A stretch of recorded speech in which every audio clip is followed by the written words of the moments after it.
Welcome to the FMCG Guys, the podcast that dives into the innovation, strategy, and trends shaping consumer goods and retail in Europe and beyond.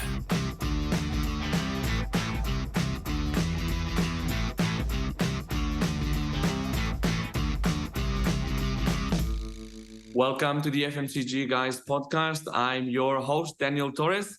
And yes, surprisingly today, unaccompanied by any co-host. So I have the whole arena to myself, and the guest that I have today for you guys, it's Martin Frech. He's the Chief Strategy Officer at DKSH, has an amazing career, starting in consulting, FMCG, across the globe. So I'm very keen to have him here, spoken to him multiple times, but very keen to have him here to learn more about him and his career. So without any further ado, here's Martin. Hi, Martin. Welcome to the show. How are you? Hi, Daniel. Very well. Thank you. Happy to be here. Yeah, likewise. Thanks for having Hope me. you get used to being recorded while we speak, but I'm sure you'll be fine. Thanks very much. Great to be here. First of all, for the audience to get acquainted a bit more with you, obviously they can see your LinkedIn profile, which is in the show notes, but maybe you can tell us a bit about what it means to be Chief Strategy Officer at DKSH. Yeah, happy to. For me, becoming Chief Strategy Officer was a long and circuitous route. I started way back in the day with a short stint at Procter & Gamble, and then spent about a decade in strategy consulting. And then had two stints with large blue chip FMCG players, the Hershey Company and Mondelez. And now I'm at DKSH. For those that don't know, DKSH is a large global $11 billion publicly traded market entry and growth company. We cover 36 markets. And for DKSH, I look after enterprise strategy, group strategy, commercial strategy, all that good stuff. I also look after our e-commerce business. And in my supposed free time, I also serve on a couple of FMCG boards, such as Cloverdale Foods and Wow Protein Donuts. So excited to be here. Yeah, thanks for joining. So you started your career in consulting, and sometimes people that start their career in consulting are like there for like 1 year or 2 years, something like that. You spent 10 years in consulting. Tell us a bit more about that, and at a staple consulting brand as well as Accenture. Yeah. It was a decade, and I can tell you it flew by. The beauty of consulting is that it leaves a lot of doors open for a very long time. When I got into consulting originally, I wasn't exactly sure where the journey would end up. Sometimes I feel like I'm still not sure. And so consulting is a great option for people that haven't really figured that out yet and are just interested in many, many things. I had projects across industries, across countries, and consulting is a great way to learn quantitative and qualitative skills early on, go very broad, and in many cases go very deep. And before I knew it, it had been 10 years, and you kind of get the hang of things, you figure out how this thing works, and then comes the big question of, do you stick it out for the long run to become a partner? Or do you move to industry? And there are pros and cons of being a partner in a consulting firm. For me, the offer that I received at that time from the Hershey Company was too good to resist, literally and figuratively. So that's when I made the move. and in consulting, we should say actually, Martin, where you're from originally, because I think you've been to so many places that your accent could be from, it's not clear where you're from, but also in consulting, you lived in all these different places. Yeah, I'm an international man of mystery. You are. So I'm half German, half American. I grew up in Germany, but I studied in Germany and the US. My consulting projects were in Europe, in North America. I lived in Shanghai, in Singapore, in Munich. So yeah, also had the benefit of a really international exposure there. Yeah, and you did specialize in consumer goods projects, right? While you were at Accenture. That's exactly right. Yeah. So I've loved the industry ever since my first contacts. I have a real passion for FMCG, CPG, consumer goods, and Luckily, if you have a global consulting company, a global strategy consulting company, or a specialized consulting company, you get to spend all of your time in that industry, and you get to see many different players at the same time or in sequence, which is great, because otherwise you're only learning how one company does it. In consulting, you learn how many different companies do it. Yeah, I think you also get an idea of like what company cultures you like more, which ones you operate in better, which ones you don't. I think it's great to have. It really gives you a benchmark of the industry and ways of working. 100% great way to get started and to learn an industry, but also learn, like you said, company cultures, what works, what doesn't, and what you enjoy and what you don't, and what you're good at, and maybe also what you're not.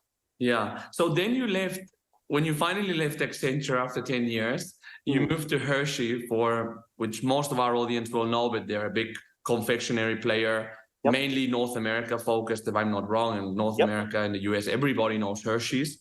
And they're based in a pretty particular place, which is a town called Hershey in Pennsylvania, which, if I'm not wrong, is what, 100, 200,000 people or something like that? It's a small town. Well, especially compared to where I was before. So I moved to Hershey, PA from Singapore. And before that, I lived in Shanghai. So it was a bit of an adjustment, for sure. Yeah, well, at least you didn't go. You went from Shanghai to Singapore to Hershey. At least Singapore was a good middle ground in terms of like not so eventful as Shanghai, right? Yeah, maybe. But look, Hershey is an amazing place. For those that haven't been there, it's beautiful. The people are exceptionally nice. It actually there's a big amusement park, Hershey Park. So they actually get pretty big shows. We saw a lot of musicals. We saw concerts. It's an amazing place, but it's Hershey, Pennsylvania. It's not New York or Shanghai, but that's okay. Yeah. So and on the other hand, you were also transitioning from the consulting side to the brand side. How was that from a job perspective, ways of working perspective? So that was probably a bigger transition than the city we were living in.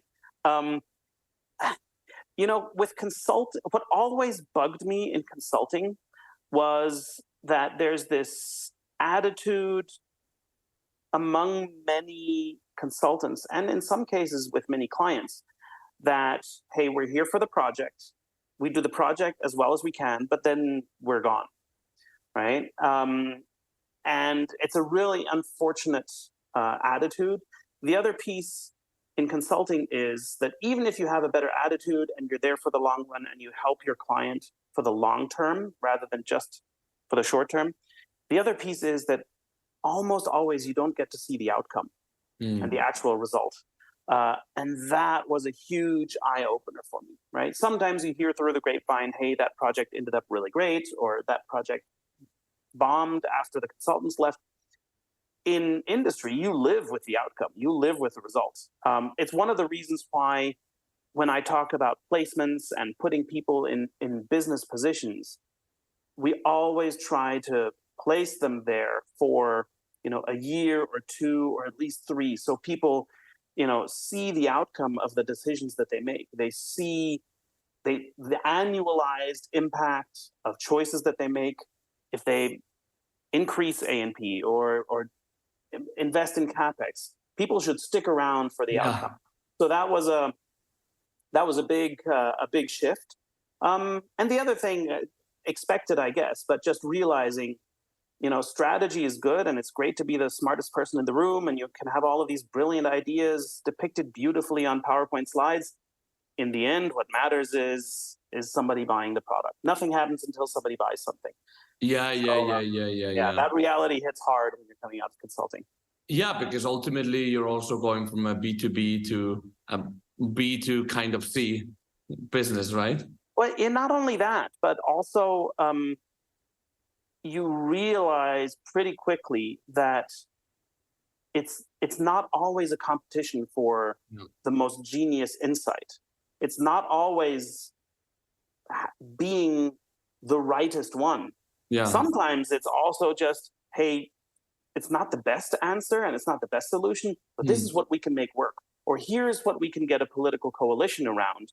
Not ideal, but it's better than nothing, and it's better than just sharing PowerPoint. Yeah. We recently actually interviewed the chief strategy officer of Essity here on the show, and she also has a background in consulting in Capgemini and McKinsey. She was talking about like the difference of making decisions in consulting and in the corporate world, where in consulting everybody has more or less the same role, where in the corporate world decisions are shared between many functions and so on. Was that difficult to learn for you? Was it complex or was it pretty easy to get? When you're in consulting for a decade, you get a pretty good feeling of politics. Yeah. But there's a difference in understanding politics and having to participate in them. As an external advisory party, usually you can get by staying out of politics for the most part and say, hey, I'm just giving you the best advice I can. You guys duke it out amongst yourselves. Yeah. But if you're part of the system, it's different. And you need to build alliances and get people on board and influence without authority. In consulting, you don't, right? You do the work and you come out with what you think is the right outcome and you fulfill your advisory role, the end. Yeah. In the industry, it's very different. In consulting, and at least what I see from my side as an executive search consultant, is that when I'm doing more like the commercial side of the job, I do learn the politics and how I have to influence different people in the decision-making process to make things happen, right? Yeah, no, 100%. It's a big difference, huh? Big difference. Yeah, it makes... We would have to record a whole other episode about like the commercial side and the delivery side of consulting. That's a very interesting one. So then you did a couple of roles at Hershey, and then you moved to Mondelez, which Mondelez is a probably bigger Hershey, in the way that it's about 3 to 4 very times international. And it was also a company in a bit of a transition in that moment after spinning off from Kraft, etc. How was that? A lot of big differences, huh? So size is a big one. Mondelez is a much more global company than Hershey. By definition, it's in the DNA. It's much more global. Many more brands in many, many different categories. And everything that comes with everything that I just mentioned, right? Collaboration works differently. International coordination works differently. The way capital is allocated works differently. It was a surprisingly different animal. A great stable of brands, if you think of Mondelez, just like Hershey, amazing brands, amazing people, and a giant machine administering it all. So, that was a transition and a half as well, for sure. Efrain, you deal with a lot of data in your job. And in this time of omnicommerce, do you sometimes find yourself really not sure with what actions to take? Absolutely. I think as the amount of e-com performance data only continues to grow, a lot of brands are going to face this challenge. Well, you should check Commerce IQ. They're a pioneer that are helping consumer brands win in e-commerce by optimizing digital shelf and helping grow market share by driving real-time incrementality for retail media and maximizing Amazon sales, share, and profit. Sounds really intriguing. How can people find out more? Well, you should join the hundreds of FMCG brands that are already winning in e-commerce with Commerce IQ. It's as easy as visiting commerceiq.ai/FMCG guys or following the link in the show notes to schedule a demo and download their free AI-powered Chrome plugin to optimize your Amazon listings. Don't miss out. Take action today to unlock your AI-powered e-commerce success with Commerce IQ.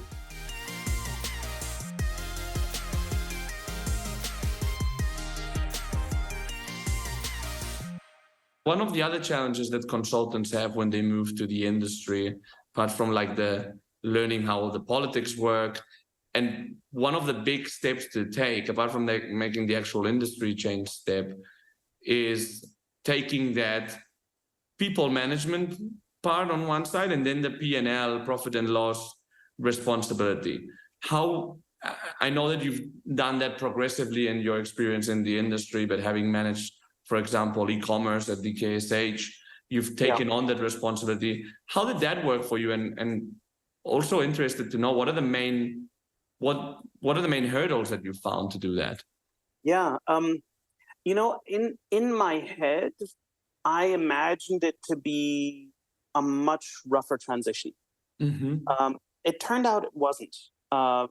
I'm really grateful for the experience that I had in consulting, and I think it really helped in managing large numbers of people and in running a P&L eventually.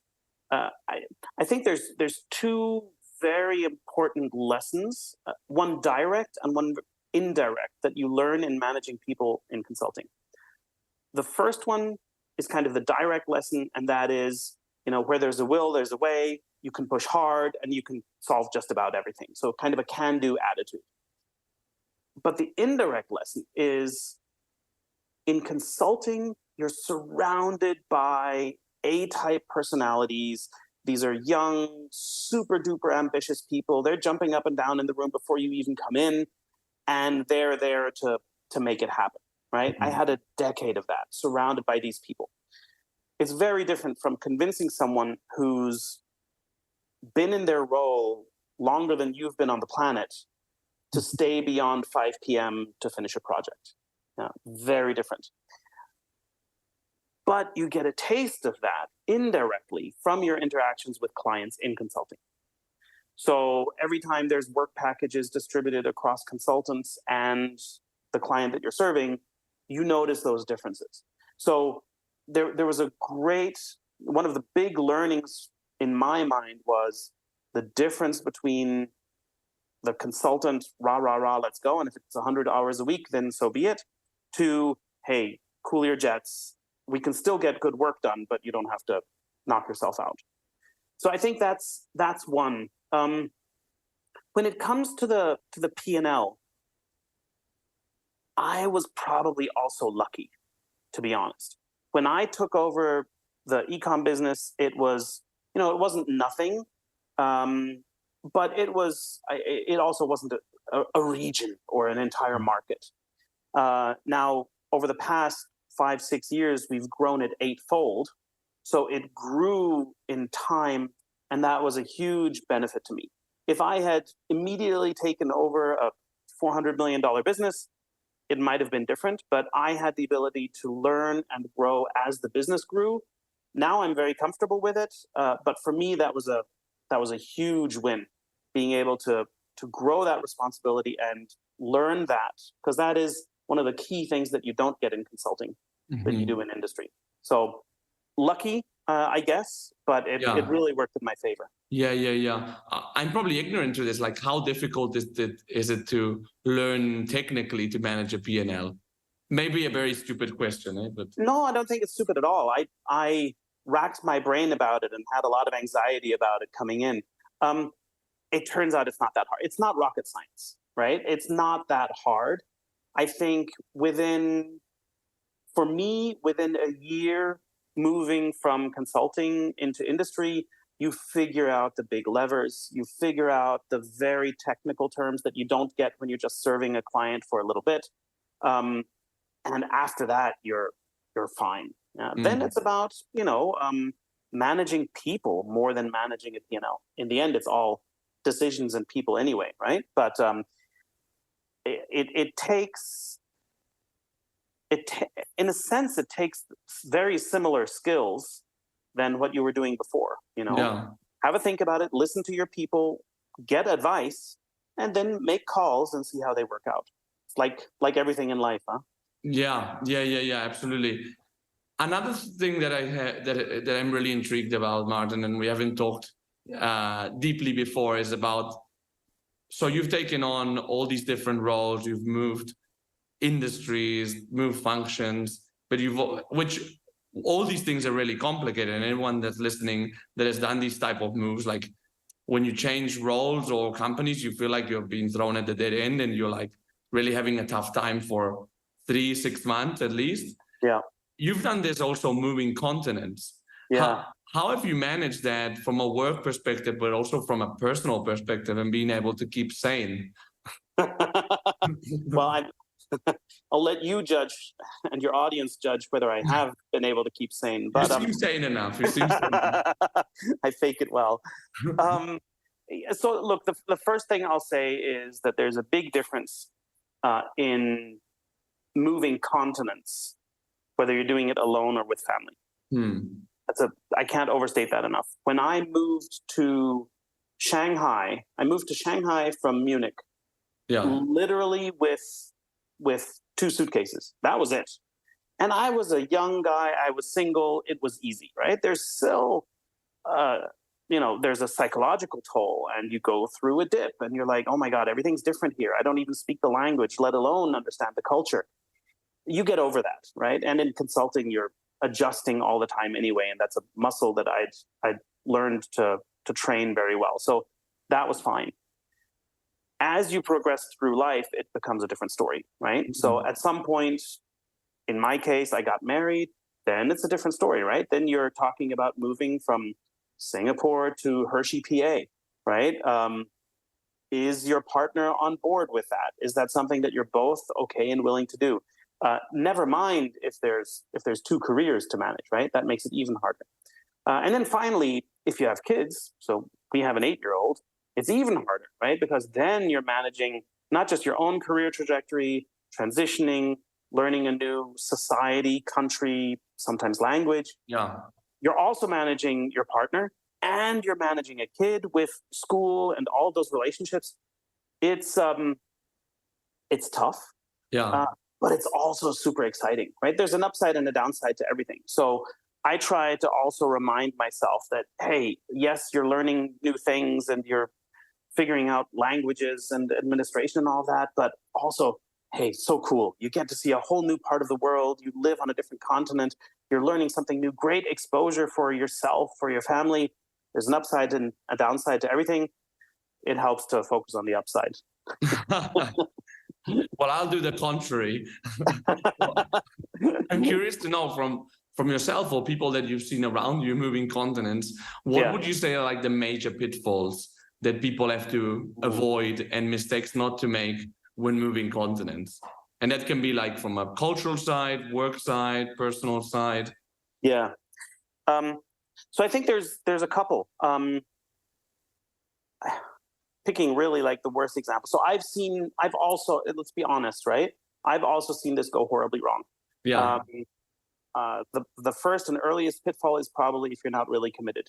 If you're lukewarm and you're moving to a whole new continent and a whole new society and you're not really sure, there's always doubts, there's always questions. But if you're not really committed, it can be bad because you will come into situations where you don't understand what your counterparts are saying, linguistically or culturally, or you feel like you don't get it, or you feel like the talent is at a different level. If you're not really committed, if you don't jump with both legs in, forget it, man. You're just going to suffer. So being fully committed, I think, is an important one. Depending on the market, I've found it tremendously helpful to learn at least a couple of phrases and be willing to learn the culture a little bit. I famously tried to learn some Chinese. I got basically to survival Chinese. Yeah, it was. That's a whole other podcast. But I learned enough to barely survive, order some food, and get a taxi home. Yeah. That's it. But there's something called this expat bubble, and you can live almost everywhere in the world in the expat bubble, speak only English, eat only the food that you're used to, and you're missing out because all of those reasons why you're going to a new place, to see new things, to try the local culture, to get to know local people, you're missing out on all of that, and that's such a loss. So that's probably, in my mind, that's the biggest pitfall. If you're gonna do the jump, if you're gonna go with both legs in, meet the locals, go to people's homes if they invite you, try to get to know people in the country that you're in. You're a guest there anyway. It's the least you can do is to appreciate the culture, learn the culture, know the culture. So that's another big pitfall. The final piece that I would mention is realize early on, especially with most expat placements, is there might not be a return ticket. I think many people misunderstand that, or maybe it's an oversight, or they misinterpret it. Technically, yes, the company will take you back, and yes, you'll have this job and that job. Doesn't always pan out that way, right? Yeah. And then there's new management, and so maybe the lesson is don't rely on having a ticket back. Don't expect to have a ticket back, and if you do get a ticket back, don't expect everything to be the same way that you left it 3 or 5 years ago. Now, in my case, trying to remember, there was one case where I returned back to the previous state. That was when I did an sabbatical and did some development work in the Philippines, and I actually did come back into the prior organization, and all was tickety-boo. But all of the other cases, I moved onward rather than back. Knowing that early on, I think helps. Yeah, I think that there's a feeling when people move abroad that then the company kind of owes them something, which partly they do, and they are doing the company a favor. But I think that until a certain degree of their career, people can be a bit naive about it and think of their company as a bit of like there's a welfare state kind of thing. Yeah, they'll take care of me. Look, no one's going to... The only person that will take care of your career is you. The company owes you nothing, huh? Yeah. So, Which, in a lot of cases, yes, it does happen that they expect you and then they bring you back to the home market. But it really depends also on how the company is. Like, if you're, for example, working for a company that's headquartered in London and you come from Barcelona and they expect you to Brazil, the chances of going back to Barcelona are pretty small, and then you'll already be in the expat circuit. Well, and you'll be at a different level in your career. So you don't want your old job back. You want whatever's next. And then it would have to be open at exactly the time that you're coming back. It's a tricky balance. The other thing to realize, back in the 80s and 90s and maybe early 2000s, it was common to have people on expat placements for long, long durations. I met a guy once who was on his 15th year of an expat placement in Shanghai. Wow. That doesn't happen anymore. Almost never. Most companies say, yes, we'll give you an expat placement. You get all of the benefits. You get international school, this, that, and the other. But after anywhere from 3 to 5 years, we expect you to either return with all of the question marks we talked about a moment ago, or we expect you to localize. And all of your expat benefits go away. You become a local employee in whatever country you're in with all of the impact that comes with that. So it's not a free-for-all anymore. No, or number 3, take another expat assignment, but somewhere else. Like, don't expect to live like local, being an expat forever. Exactly. That's why at the end of the day, I always give the advice of like, while it's great that your company is giving you all this, make sure that you have an external network of headhunters and of companies, because you want to always have a plan B, a plan C, and if possible, a plan D, right? 100%. You can't stress that enough. So apart from doing all this executive work, you mentioned at the beginning that you do the non-executive part. Can you tell us a bit more about that? Because I think that that's something that a lot of executives aspire to. I get that in practically every conversation I have when I ask people what they want to do in the future. How did you get into that, and what type of non-execs are you doing right now? So I got into board service about 4.5 years ago, something like that, where I was approached by a private equity company that said, hey, we're thinking about buying this company. We'd love to get some industry advice. We'd love to get another pair of eyes. Doing due diligence now. Can you have a look? Does this make sense? How do you feel about it? And then when the acquisition went through, they said, hey, we'd love to continue getting your advice. We'd love to place you on the board. And I totally underestimated the satisfaction that work would bring me. When I first started, I figured, oh, this is kind of nice, and hey, I'm sitting on a board. That's kind of cool. Kind of gives me a different view of things. But it is a different world, and it's, in my case, it was so satisfying. So it's not for everyone, because it's very different from executive work, right? So typically you start board work in the second half or the final third of your career. And most people that do that are very used to being an executive and either saying something and it then happening, or doing it themselves, right? Board directors don't do that. Board directors are nose in, fingers out. It's the job of the executive team to make things happen. They're the industry experts. They're the ones that will live with the consequences. The board is there to advise, to manage strategy, to determine risk, to evaluate risk, but they're not there to run the business. And that's a bit of a transition, huh?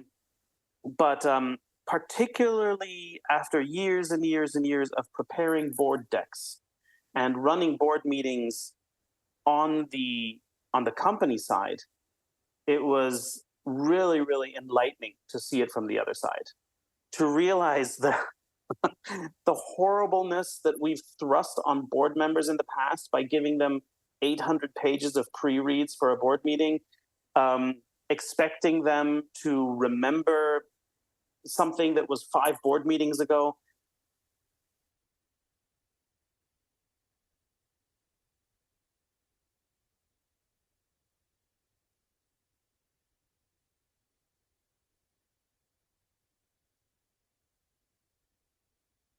Yeah.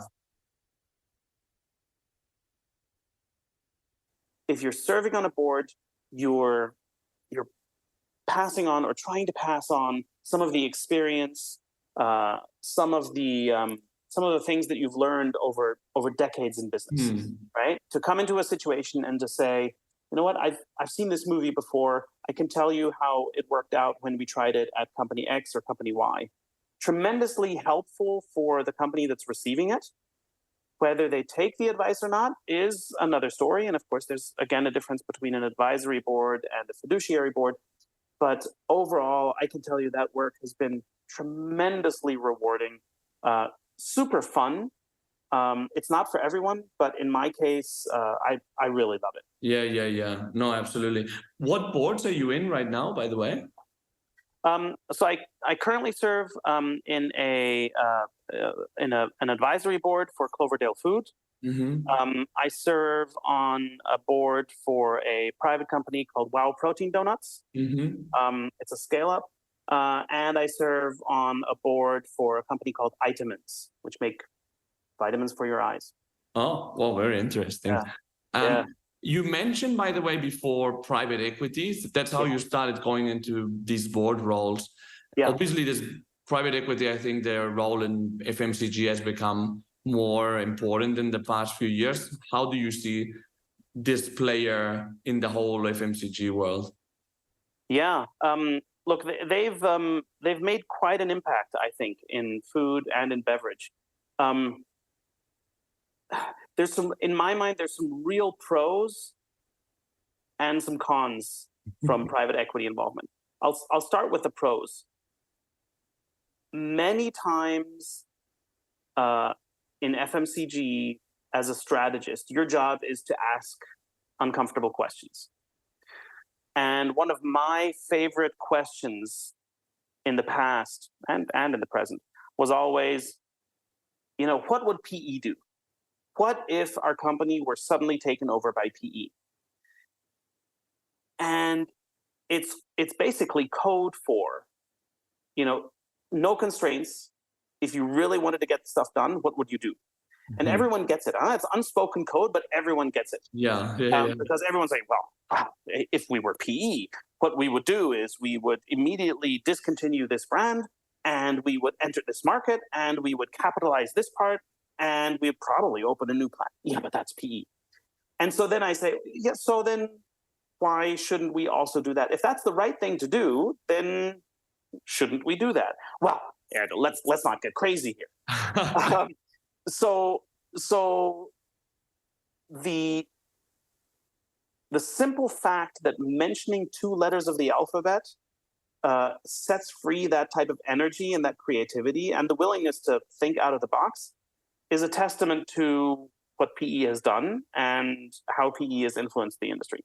Now, having said that, most PE firms have a limited time horizon, and that's probably the con, right? So for the 3 to 6 years that a private equity company owns a portfolio company, they do all these things. They make the hard calls. They discontinue the brands that should have been discontinued a decade ago. They fire the people that should have been let go a long time ago. They bring in new management. They bring in, the good guys bring in more capital. They invest. They bolt on other companies. But then they're under pressure to sell. And that just comes with the territory. So you have 3 to 4 really, really good years where you're building the business and building for growth. But then as you come to the end of the holding cycle, sometimes one might be tempted to make decisions to, make some short-term bets and to prop up the results and all of that. The good PEs don't do that, and they understand that the long-term value is there. But you might still say, look, building a new factory, maybe that's something for the next buyer. So that's the big con. But overall, I think the pros outweigh the cons. I think private equity, when done right, can be a huge benefit to the industry, can bring growth, can bring profitability, and can bring dynamism to an industry that otherwise might not have it. And you think we'll see more PE activity in FMCG in the coming years? I think overall, yes. I think it'll vary by category. And I think it's going to be towards the end of the next few years, right? So PE right now is a little bit tougher. Interest rates are up, so capital isn't as cheap. There's still a good amount of PE firms that have a lot of dry powder and have money to invest, and they're being told by their partners, time to invest. What are you doing with the money? At the same time, no one wants to be the first to make the mistake. And if we are going for a hard landing rather than a soft landing, you don't want to be the one that overpaid. So I think for the next couple of quarters, it'll be a little more muted.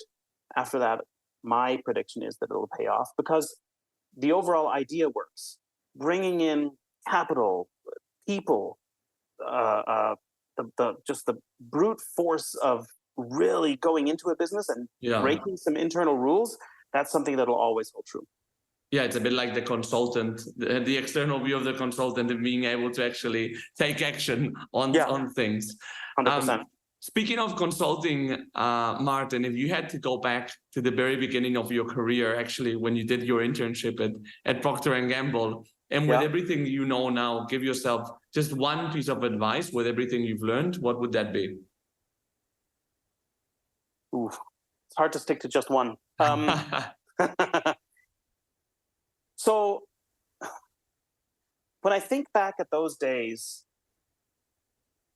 I was not clear what I wanted long-term. And I agonized a lot about it because it felt like everyone around me was very clear. I was surrounded by people that I'm going to be in marketing, and one day I'm going to be a chief marketing officer, or I'm going to be in finance, or investment banking, or whatever the case was. I didn't have a clue. Sometimes I think today I still don't have a clue. If I were to talk to my younger self in those ages, I would say, it's okay to not know. Yeah, it's all right. Take these first couple of years, maybe the first decade or two of your career, learn as much as you can, quantitative and qualitative.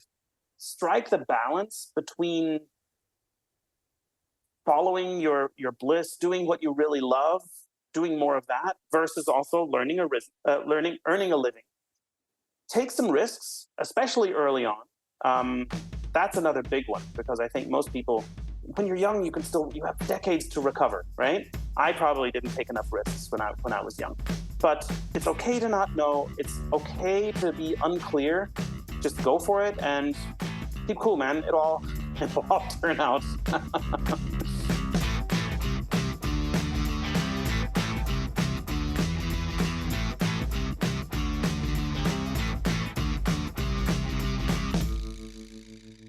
this was Martin Frech, Chief Strategy Officer and non-executive board member. Really enjoyed the conversation. Hope you did as well around his starting his career in consulting and then all the experience that he's had in the industry. There's a few takeaways that I'll bring from this conversation, actually quite a few. So I'll try to summarize them for you. First of all, I think that was interesting to understand the transition from consulting to the industry and then into P&L roles, that there's some parts that are easy, some not so easy. For example, when it comes to P&L role, to start with a small P&L and then grow it. And instead of starting with a big one, I thought that was super insightful. On the other hand, around moving continents, which as you've seen, Martin has moved quite impressively, to avoid certain pitfalls like not being committed, learning also some of the local language and local culture, and the fact that there may not be a return ticket. So don't rely on expecting that, or if you do, have your plan B and C and D, if possible, ready. Non-executive roles is also something that a lot of you want to end up in. So he's obviously really enjoyed this experience, really enjoying it on a day-to-day, but it's not for everyone, as he said. It's very different to executive work. So keep that in mind. You have acquired habits, so do make sure that you have the sufficient preparation for them. And then, as he said, take it seriously, come prepared, and be engaged, but not overly engaged, as you're not going to be the one to execute. And finally, around the PE, I thought it was very interesting when in the corporate world to think of what would PE do in this situation. I think that was pretty fascinating. And finally, around the fact that he mentioned that he didn't have like a straight plan in his career. That's not rare, and actually that kind of encourages curiosity as well. So if you're earlier in your career and you don't know where you want to end up, that's perfectly fine. Just remain curious. Take cross-functional moves, because at the end of the day, if you want to reach a certain level, you need that experience. Well, hope you enjoyed this episode. Remember, you can also follow our content on our LinkedIn page, leave us a review, and have a great rest of your day. Cheers. Bye.